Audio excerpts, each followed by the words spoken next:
begotten as opposed to born, right? Cush begot Seba, Havilah, right? Sabteka, Rama. But Cush begot Nimrod.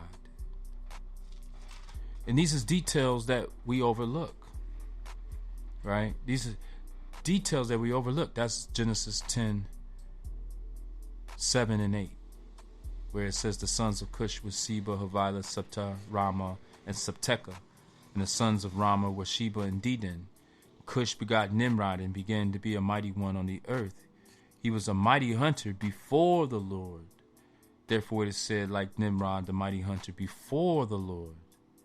And the beginning of his kingdom was Babel, Iraq, Elkade, and Chalnea, in the land of Shinar.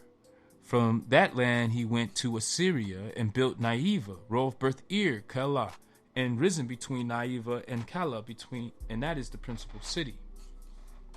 So this was before the Lord, and the reason why they kept saying before the Lord, because the Lord came down in chapter 11, right?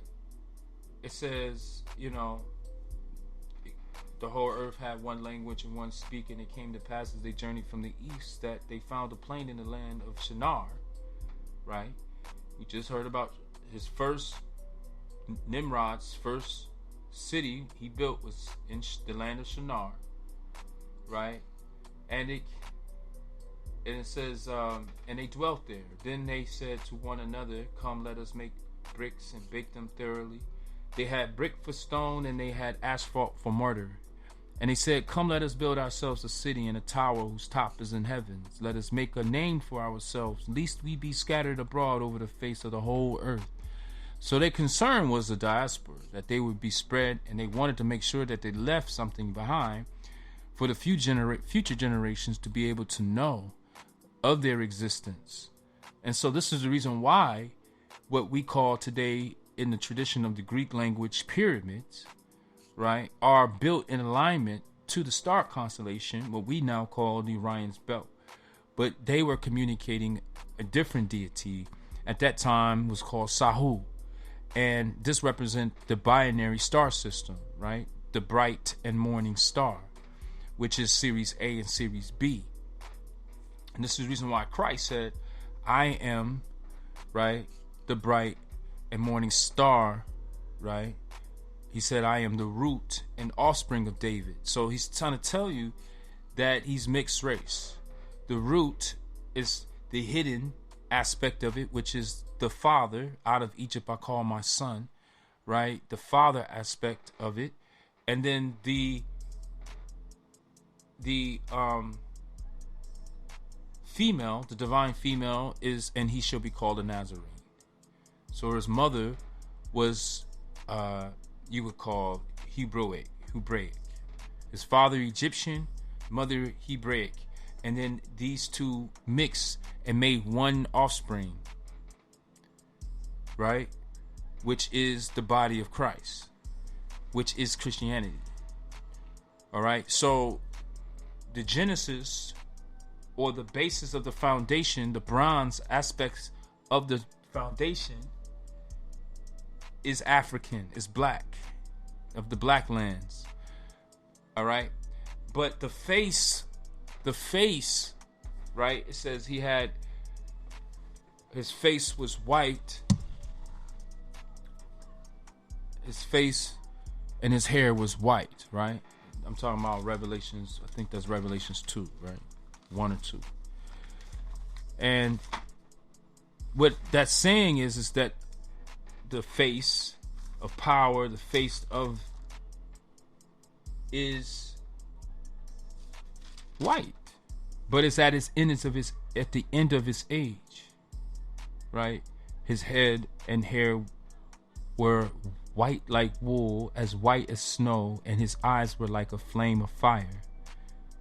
His feet were like fine brass, as if refined in a furnace, and his voice as the sound of many waters.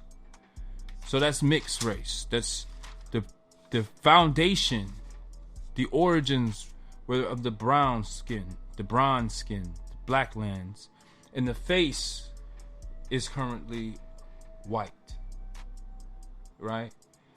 He says,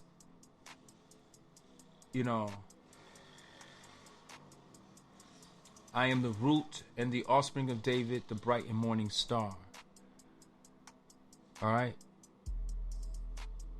And the Spirit and the bride says, come. The Spirit is African from the black lands. The bride is actually a white woman. And so this is a hidden secret. Just like in Genesis, the divine feminine is hidden.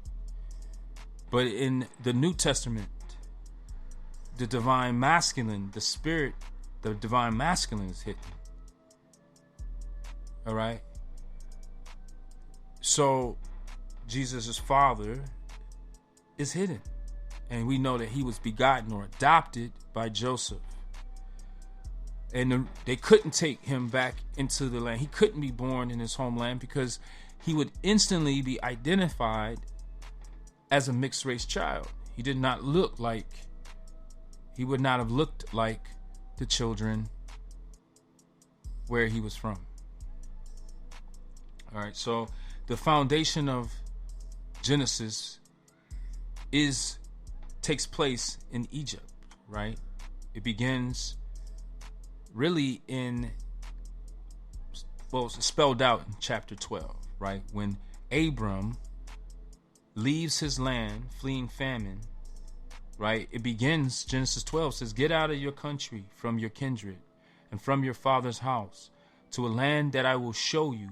I will make you a great nation. I will bless you. I will make your name great, and you shall be a blessing. I will bless those who bless you, and I will curse him who curses you.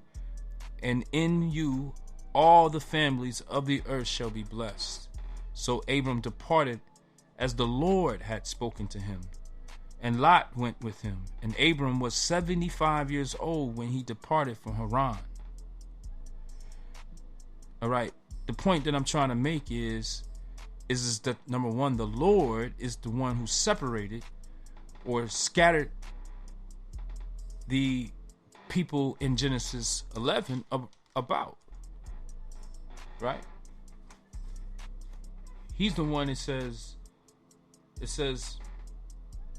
and they came and they said, come, let us build a city for ourselves and the tower whose top is in the heaven.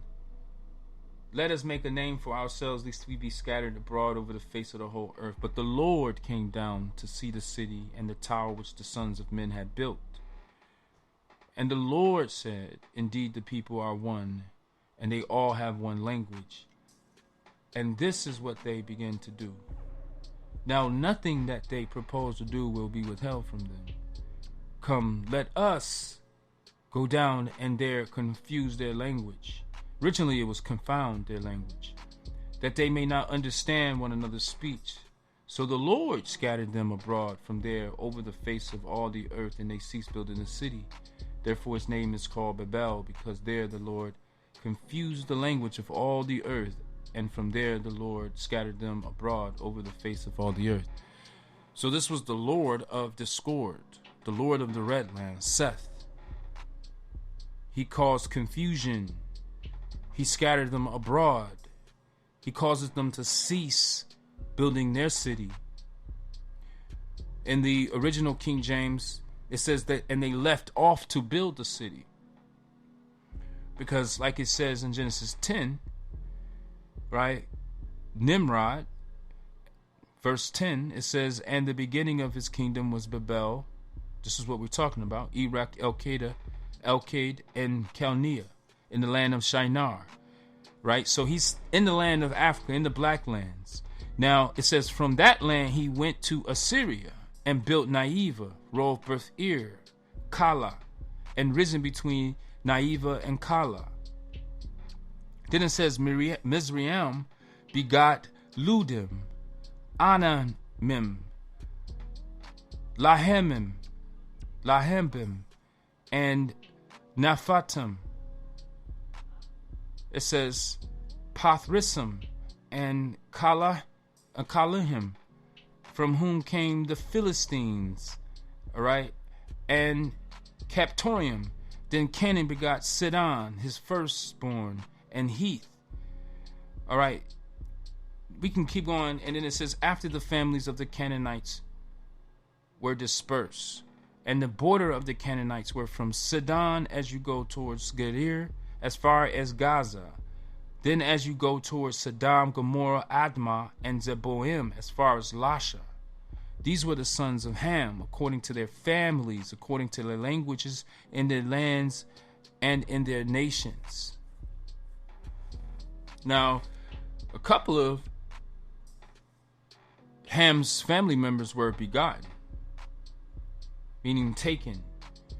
Genesis 10 verses 29 tells you that Havilah was begotten. Sheba was begotten in 28.